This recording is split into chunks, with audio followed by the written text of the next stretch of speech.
Hello, hello, hello. It is Samantha here of Samantha Sutherland Art and Books. Welcome to my little channel, my little corner of YouTube. It's lovely to have you here. If you're new, welcome.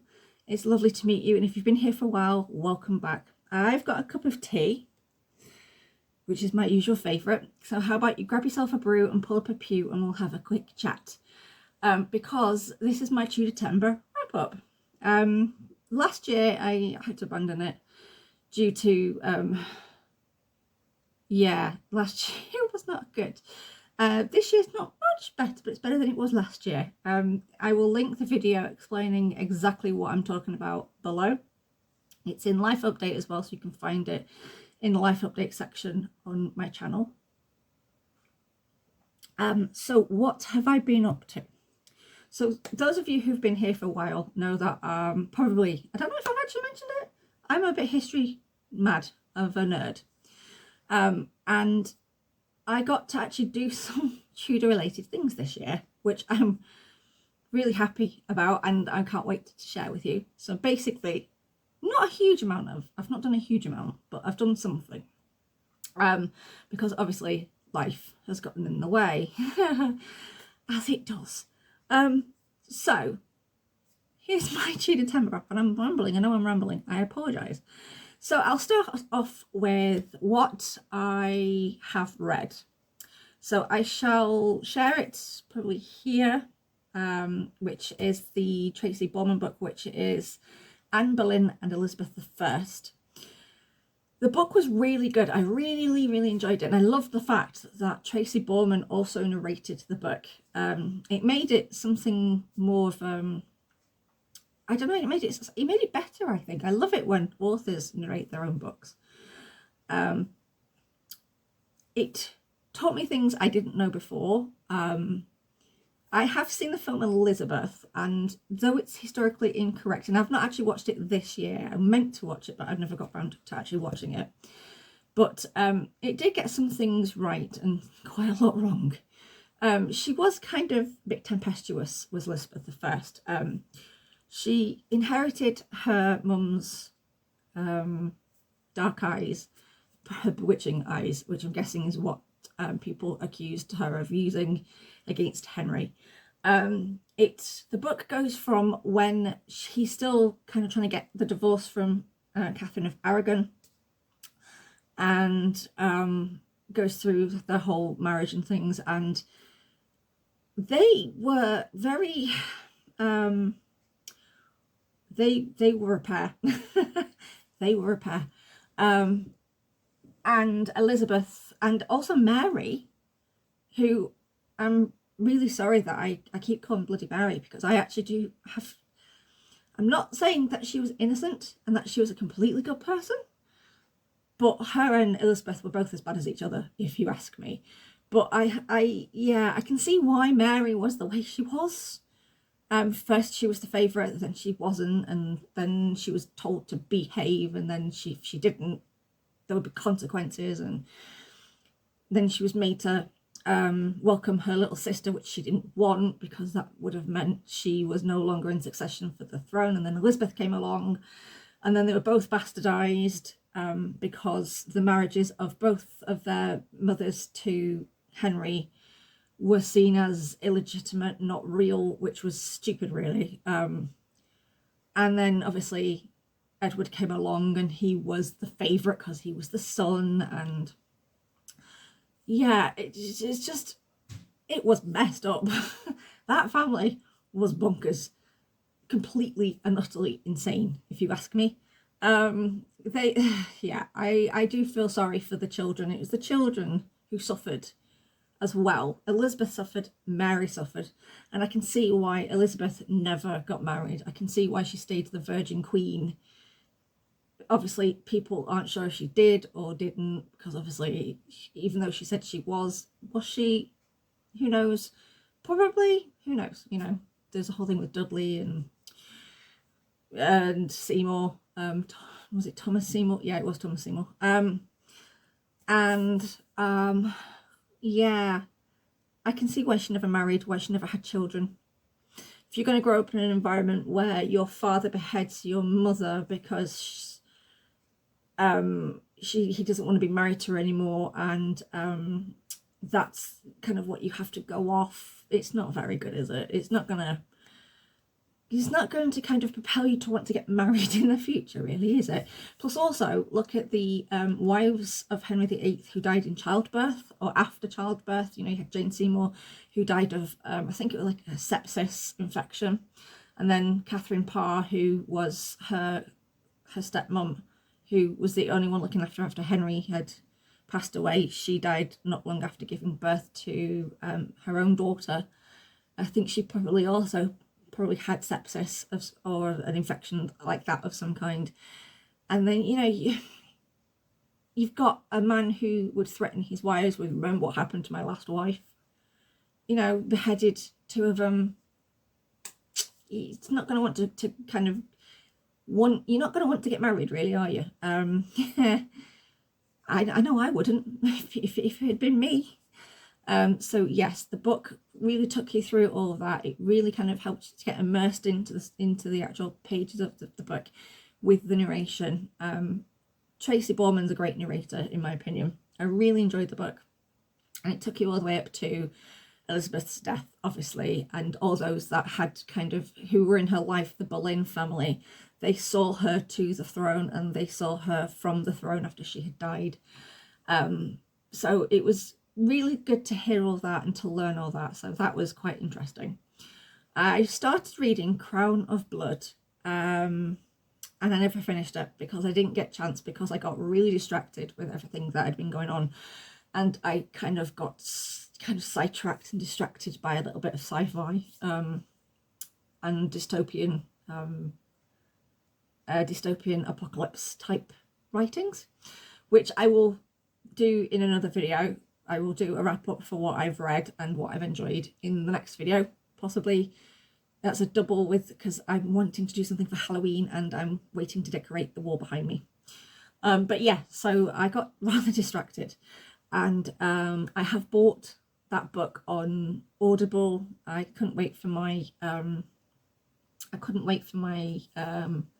credit, which I've actually promised to my daughter because I've had the last few, so she's getting that credit. So I thought, well, I really want to hear the rest of it. I want to read the rest of it, so I'll do a mixture of reading and listening. But so far, poor Lady Jane Grey, it's just so sad how she was treated, and she was so easily led as well. She was quite naive in a way. We learned from where I've gotten up to, basically her parents wanted her to marry the king, really. And she ended up marrying someone completely different who they were both put to death, if I'm right. Both beheaded, pretty sure. Which is just really, really sad. They did like their beheadings in the Tudor era, didn't they? They were horrid. But yes, I was very much enjoying that book. Nicola Tallis is an amazing author. Her writing just flows really nicely. It's really easy to read, and that's what I really enjoyed about what I had got up to reading. So I will be listening to that into October, probably into November. I have decided that I know I was going to do a little extra time with the Tudors in October, but I've decided to do something completely different now. Mainly because when it comes to historical non-fiction, I find it really hard to kind of concentrate. I have to sit down and I really have to concentrate on the reading, which, because I think it's because I'm dyslexic, I'm almost certain. I've always been the same. A non-fiction I can read in between a week and a couple of months or something, and it also depends on how stressed I am. But being quite stressed at the moment, I just need something easy to read and something fun. And although reading The Road is not exactly what I would pick up for fun, I will do a wrap up on that one. But the point is that I need short, easy books, I think, to kind of keep me distracted, which is why I've kind of decided that, as much as I am in love with the Tudor period and reading about it, I've decided that I'd kind of go on to Audible and audiobooks as well as reading as well. I still will be reading the book, just listening to quite a bit of Audible as well. Trips. I managed 2 trips to 2 Tudor houses, one in Manchester, or Salford to be exact, and one in Liverpool. Both of them were absolutely a lot of fun to go to. I went to Auto Hall. I went on my, did I go on my wedding anniversary? No, I didn't. I went the week before my wedding anniversary. So we went to Auto Hall, which I had been past many times over the years and always wanted to go in and never had been. So me, myself, my husband and Mini-Me, my daughter, took a trip there during the summer holidays, and it was absolutely so much fun. Really enjoyed the trip. It's a very small place compared to quite a few others, which is fine. It's lovely, it's compact. It's also, if you have mobility issues, you use a scooter, a wheelchair, or if you have ability to use walking aids or a rollator, it's perfect because they have a lift to every floor, which I thought was fantastic. There's only one floor that you kind of go into, which you can't walk up because they're steps, but you can get into all the rooms quite easily. And the guides are absolutely fab. They really are helpful. And also they tell you where the easiest way to get in, things like that, and the best place to start. So they were fantastic for that. I used the steps because I was stupid. And I paid for it. I really did. So if you do have mobility issues, please use the lift. That's what it's there for. So also, the key comes attached to a bar, which I think is kind of cool. I should have used the key just for the bar. But Auto Hall is a large former manor house in Salford. It's an historic parish of Ordsall, and that's in Lancashire to be completely exact. If you're in exactly whereabouts it is, or it was, and it's now part of the city of Salford and Greater Manchester. It dates back more than 750 years, and it's a beautiful, beautiful house. The garden outside is absolutely gorgeous. I know that during the summer they had the Folksy Theatre there too, I think, for I think it might have been Twelfth Night as well. And I know they had other Shakespeare plays there as well on over the summer, which I thought was really cool. Although it's the oldest surviving parts of the present hall were built in the 15th century. Most importantly, the period of the Auto Hall's life was the family seat of the Radcliffe family.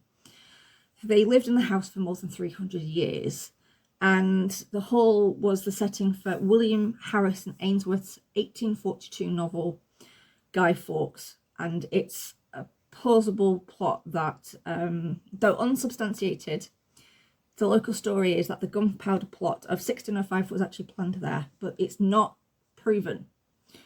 If you go to York, there is a blue plaque about Guy Fawkes as well.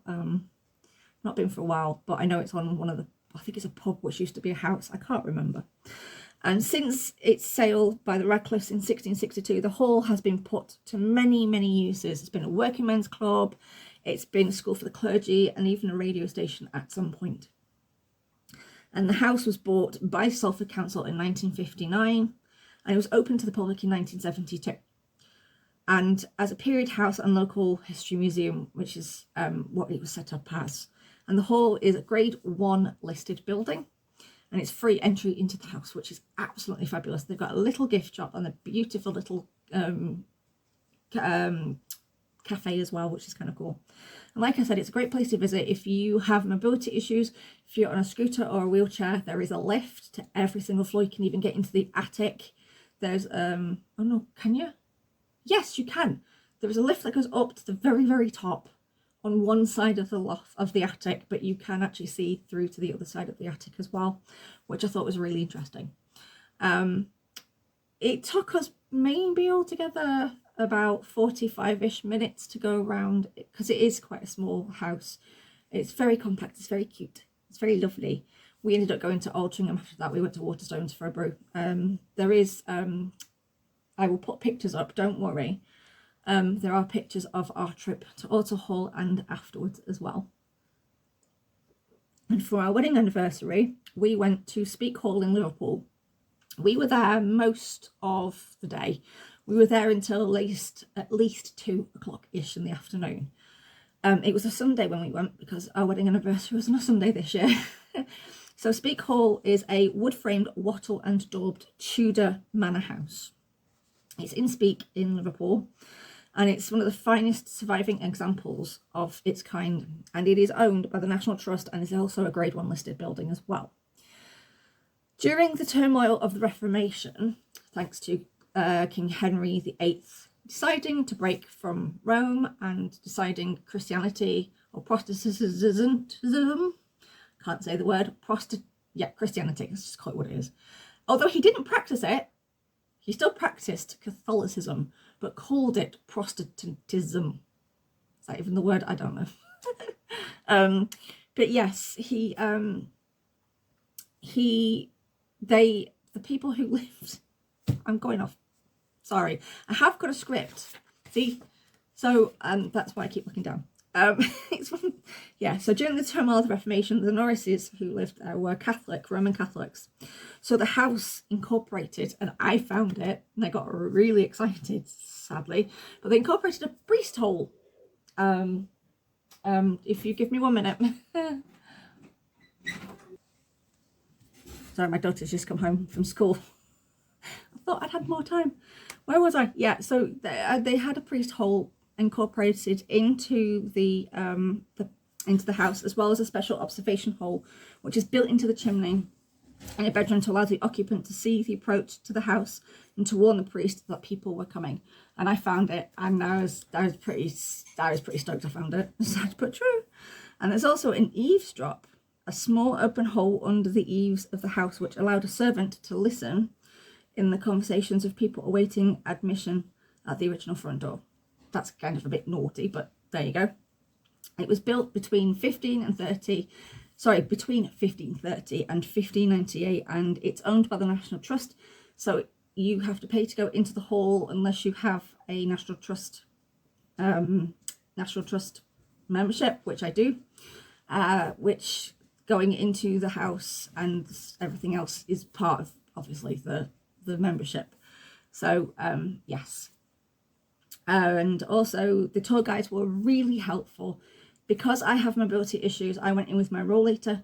There are no lifts, there's only stairs. So if you are able to walk with walking aids, they do let you know that there's steep steps going down, but actually they're not totally hard to get down. I used banisters and my walking sticks because I made sure I took them with my rollator as well. Yes, I paid for it for a few days after, but it was worth it because it was a lovely day. The cafe's lovely. The food's not too bad. When we went, it decided to absolutely pelt it down, so we got rather soaked. We ended up going to a little priory whilst we were there, and bought a few things from there. Nothing Tudor really related, except I got a Tudor. Oh, actually, I got a Tudor badge, which is there, and I got that's the only Tudor thing I really got. But yes, it's not easily accessible if you're in a wheelchair or on a scooter.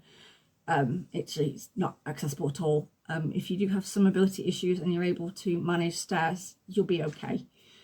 I just about managed coming down. It wasn't too bad. But the rest of the grounds are absolutely stunning. It's absolutely beautiful. It was a lovely day until it pelted it down, which didn't put us off the day, to be honest, but it was literally at the very end of the day. My daughter really rates the ice cream. They have a little bookshop there, a pre-loved bookshop. It's clearly marked with all sorts of different genres and things like that, and there's collectible books you can buy there, and there was some beautiful quilting there, which I will put a picture here somewhere, or here, it depends. So yeah, that was the trips I did to Tudor related buildings, so 2 houses, Ordsall and Speke Hall,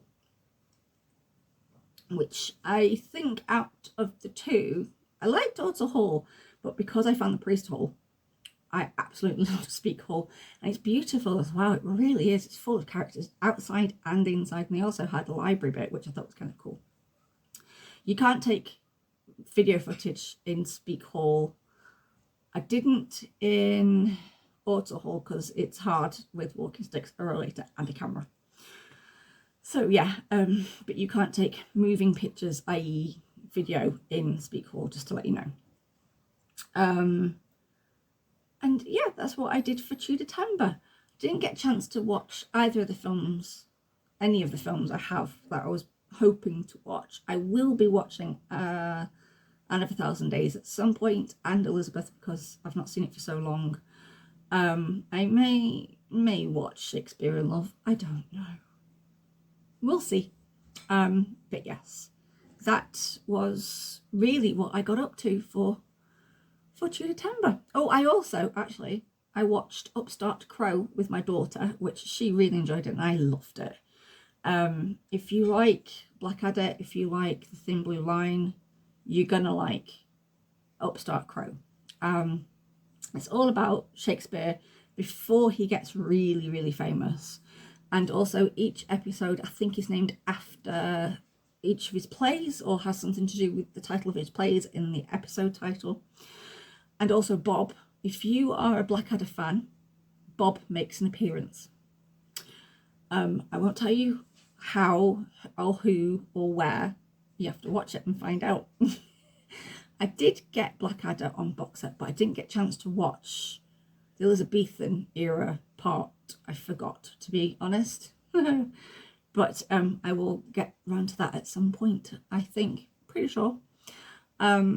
I didn't really take part in Shakespeare like I wanted to, although I did get to see Twelfth Night at Walkden Gardens, which was by the Folksy Theatre, which I thoroughly enjoyed. My daughter absolutely loved.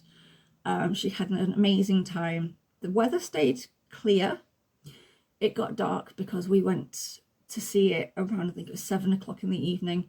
We were finished there by about 9:30. It did say you finished at 9, but people going to and from the loo and stuff, and the intermission was a bit longer probably than it would have normally been, and it was a lot of fun. So I do have some photographs which I will, and some video footage, but I don't know how to edit the video footage into the thing. I might do the video footage at the very end of this video.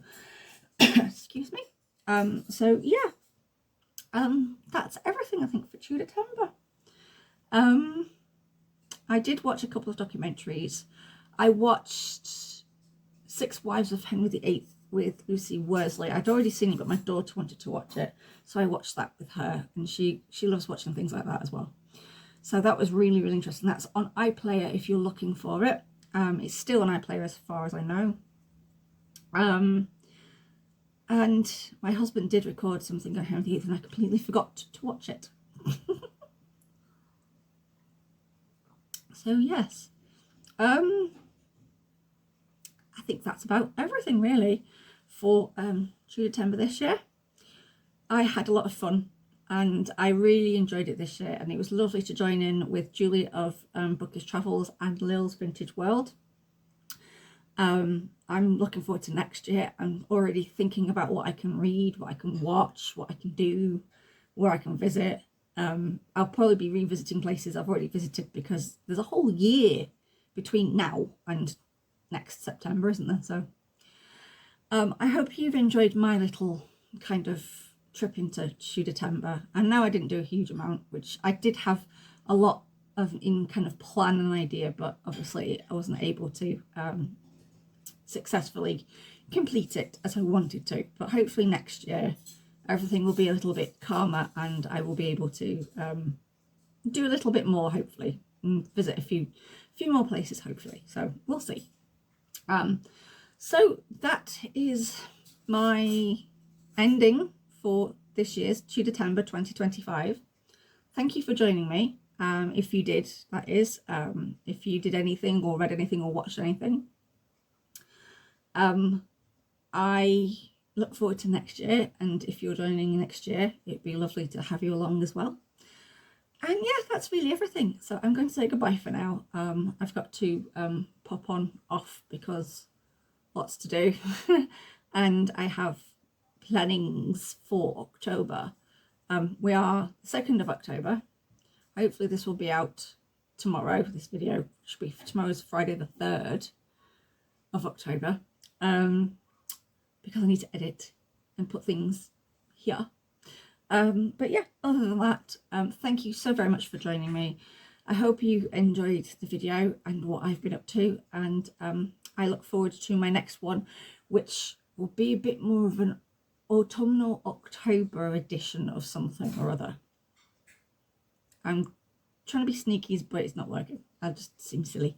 So yeah, I'm going to go off and plan that, and I will record that at some point. I'll give it a week or so. I will see you soon. So happy October, and I will see you all very, very soon. And it will soon be Halloween, so that's something fun to look forward to. So from me to you, goodbye. If you want to find me, as always, you can find me on YouTube, on Instagram, on Facebook, and on Goodreads. And on that note, good reading to you. Happy reading, and I will see you all very, very soon. Stay warm, stay cozy, and yeah, enjoy a cozy, snuggly October evening with whatever you may be reading or watching. So until the next time, I will see you later. So bye bye everyone. Thank you for stopping by, for spending this time with me. I will see you later. Bye bye everyone. He has all the fine gifts of nature. Indeed, almost natural. For besides that he's a fool, he's a great quarreller.